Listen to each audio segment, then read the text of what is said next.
जय बागेश्वर धाम सरकार, जय बालाजी सरकार। दोस्तों, आप सभी लोग जानते हैं कि मकर संक्रांति का दिन कितना ज़्यादा विशेष होता है दान और स्नान के लिए। और ये जो दिन होता है ये दान और स्नान का ही दिन माना जाता है।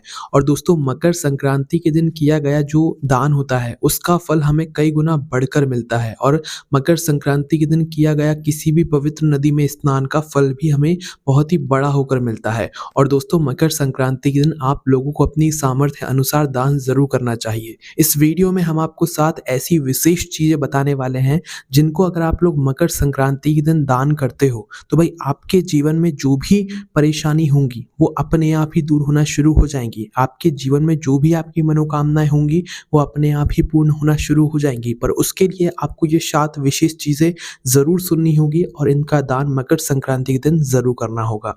सबसे पहली चीज़ दोस्तों, हम आपको ये बता देते हैं कि इस बार जो मकर संक्रांति है वो किस दिन पड़ रही है। तो देखो, इस बार मकर संक्रांति को लेकर कोई भी यहाँ पर कन्फ्यूज़न किसी को भी नहीं होगा, क्योंकि इस बार जो मकर संक्रांति है वो 14 जनवरी 2025 के दिन ही मनाई जाएगी। ठीक है, इस बार कोई भी कन्फ्यूज़न नहीं है। इस बार सभी लोग 14 जनवरी 2025 के दिन ही मकर संक्रांति यहाँ पर मनाने वाले हैं। तो आइए अब सीधा जानते हैं कि आप लोगों को मकर संक्रांति के दिन कौन सी वो 7 चीज़ें हैं जिनको दान करना चाहिए और जिनको दान करने से आपकी किस्मत भी चमक सकती है, आपका भाग्य भी यहाँ पर चमक सकता है, आपकी दुख और परेशानियां भी जो है यहाँ पर दूर हो सकती है ना। तो देखो, जो विशेष दान है उनमें से जो सबसे पहला दान आपको मकर संक्रांति के दिन करना है वो है दोस्तों खिचड़ी का। अब खिचड़ी का बनाकर आपको दान नहीं करना है, आप वैसे भी कर सकते हो, पर आपको दान कैसे करना है, आपको लेने हैं सबसे पहले चावल, है ना, जो आप अपने घर के रसोई घर में इस्तेमाल करते हो या बाजार से भी ला सकते हो, कोई दिक्कत नहीं है। तो आपको क्या करना है, खिचड़ी के लिए चावल और मूंग की दाल लेना है। क्या लेना है? मूंग की दाल। अगर मूंग की दाल ना हो तो काली जो उड़द की दाल होती है वो भी आप लोग ले सकते हो। जो भी चीज़ लो, चावल और दाल को आपको मिक्स कर कर ही यहाँ पर दान करना है। ठीक है, इस बात का आप लोग ध्यान रखिएगा। खिचड़ी का मतलब ही क्या होता है, चावल और दाल को आपको मिक्स करके ही देना है, बना कर नहीं देना है। कच्चे चावल और कच्ची दाल को मिक्स करके देना है ना। अगर मूंग की दाल है तो वो दे देना, अन्यथा उड़द की दाल, जो काली उड़द की दाल होती है वो भी आप मिक्स करके दे सकते हो, पर अलग अलग नहीं देना है। चावल और दाल को मिक्स करके आप लोगों को इसका दान करना है। ठीक है, अब इसका दान आप किसी मंदिर में पंडित जन को भी कर सकते हो या किसी जरूरतमंद व्यक्ति को भी यहाँ पर कर सकते हो। ठीक है, तो पहला तो ये दान हो गया खिचड़ी का, चावल और दाल का, है ना। इसके बाद में जो दूसरा दान आता है वो आता है तिल का, और तीसरा दान आता है गुड़ का। अब आप सभी लोग जानते हो कि मकर संक्रांति के दिन तिल का कितना बड़ा विशेष महत्व माना जाता है। मकर संक्रांति के दिन तिल दान करने से हमारे जीवन में खुशियां आती हैं, हमारे जीवन में बहुत सारी शुभ चीजें होना यहाँ पर शुरू हो जाती हैं। इसी के साथ में हमारे ऊपर अगर कर्जा भी होता है तो वो तिल का दान मकर संक्रांति के दिन करने से कर्जे से भी हमें यहाँ पर मुक्ति मिलती है। तो दूसरे नंबर की जो चीज़ है जो कि है दोस्तों तिल, आपको इस दिन तिल दान जरूर करनी चाहिए, है ना। इसके बाद में दोस्तों जो तीसरी चीज़ है वो है दोस्तों गुड़। गुड़ आप सभी लोग जानते हैं सूर्य के लिए जो है बहुत ही शुभ माना जाता है, और इसका हमें बहुत शुभ फल भी मिलता है जब हम गुड़ का दान जो है मकर संक्रांति के दिन करते हैं। देखो, इन सभी चीज़ों का दान आप किसी और दिन करोगे तो आपको उतना फल नहीं मिलेगा, पर मकर संक्रांति के दिन अगर आप इन सभी चीज़ों का दान करोगे तो आपको कई गुना बढ़कर ही इसका फल मिलेगा। तो तीसरे नंबर का दान है गुड़ का दान, है ना। इसके बाद में जो चौथे नंबर का यहाँ पर दान है वो है दोस्तों वस्त्र का दान, मतलब कपड़ों का दान, विशेष रूप से लाल कपड़ों का दान या तो कोई ऊनी कपड़ों का दान, है ना। अब कहने का मतलब है कि वस्त्र कोई भी हो सकते हैं, आपके कपड़े हो सकते हैं, आपकी कंबल हो सकती है, आपकी स्वेटर हो सकती है, मोजे हो सकते हैं, ग्लव्स हो सकते हैं, कुछ भी हो सकता है। अगर आप लोग इस दिन मतलब कि मकर संक्रांति के दिन किसी भी वस्त्र का, चाहे स्वेटर का, चाहे शॉल का, विशेष रूप से लाल वस्त्र का अगर आप लोग दान करते हो तो इससे आपकी कुल में वृद्धि होती है। कभी भी आपके घर के सदस्य नीचे नहीं जा सकते, वो हमेशा अपनी जिंदगी में आगे ही यहाँ पर बढ़ते जाएंगे और कुल की यहाँ पर वृद्धि होती है वस्त्र का दान मकर संक्रांति के दिन यहाँ पर करने से। ठीक है, तो आप कोई कपड़े भी दान कर सकते हो, लाल कपड़ा भी विशेष रूप से दान कर सकते हो, ऊनी कपड़ा भी कर सकते हो, या कोई स्वेटर, ठंड के हिसाब से जो भी आप दान कर सकते हो वो ज़्यादा से ज़्यादा यहाँ पर अच्छा माना जाएगा। आपकी जितनी क्षमता हो आप उतना दान कर सकते हो। मोजे, ग्लव्स जो आपसे हो सकता है, कंबल, स्वेटर जो भी हो सकता है वो आप दान कर सकते हो। ठीक है, इसके बाद में जो 5वें नंबर का दान है दोस्तों वो है यहाँ पर सप्तधान। अब सप्तधान में आप लोग समझ ही गए होंगे कि ये 7 तरह का अनाज होता है जिसे हम सतनजा भी कहते हैं, ठीक है। तो 5वें नंबर की जो चीज़ है वो है सप्तदान धान। अब सप्तधान में क्या-क्या चीज़ें आती हैं वो भी सुन लीजिए। देखिए सप्तधान में 7 तरह का मतलब अनाज आता है, 7 तरह की धान आती है, जो कि आप लोगों को एक साथ अलग-अलग कटोरी में या अलग-अलग पात्र में रखकर दान करनी चाहिए। जिसमें से सबसे पहला जो सप्तधान में है वो है गेहूँ, है ना? जो गेहूँ अनाज होता है, एक पात्र में आपको गेहूँ रख लेना है, ठीक है? जैसे आप समझ लो एक कटोरी भरकर आपने गेहूँ रख लिया। उसके बाद में दूसरे नंबर की जो चीज़ है वो है चावल, है ना? तो एक कटोरी में चावल आपने भरकर रख लिया।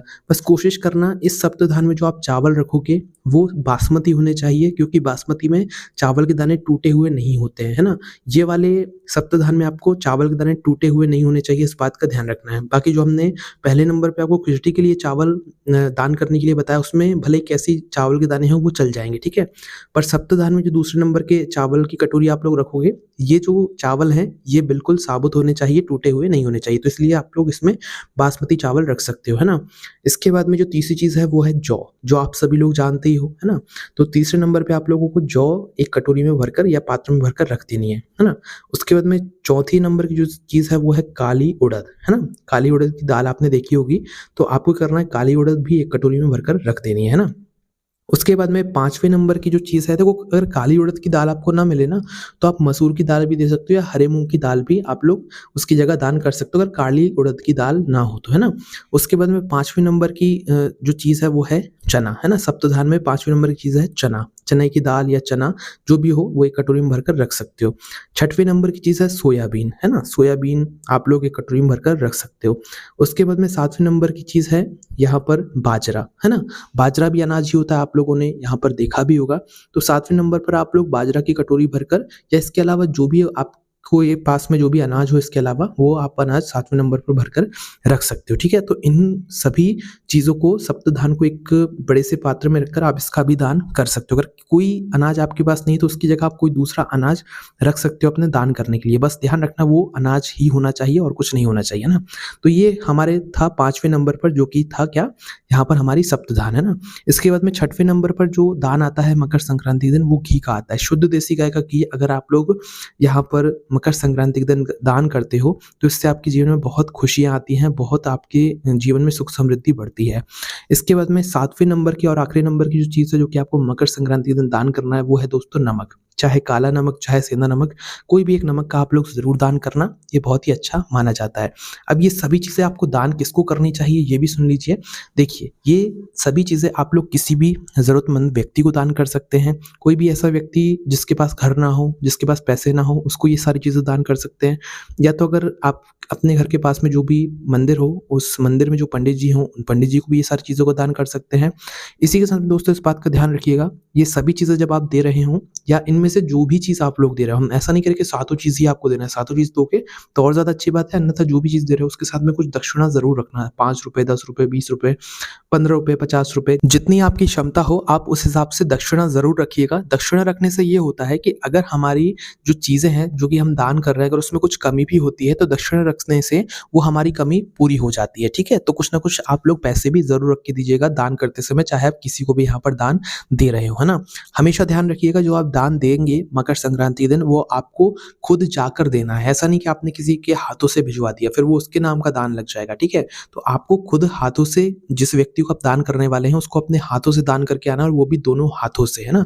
अपने दोनों हाथों में अपनी जो दान की सामग्री है वो पकड़कर उसको भी कहना है कि वो भी दोनों हाथ में जो है ये सारी सामग्रियों को पकड़े ना। तो अपने हाथों से खुद आपको जो है दान यहाँ पर करना है, इसी बात का आप लोग विशेष रूप से ध्यान रखिएगा और खुश होकर दान करना है। ऐसा नहीं सोचना है कि हमने ये चीज़ महँगी दान कर दी, वो चीज़ ऐसी थी, वो चीज़ वैसी थी। आपने एक बार दान दे दिया तो दे दिया, उसके बारे में वापस से आपको बात नहीं करना है, और जो आपने दान किया है उसके बारे में किसी को बताना नहीं है, बार-बार लोगों को भूल कर नहीं बताना है, वरना फिर वो दान नहीं लगता है, ठीक है?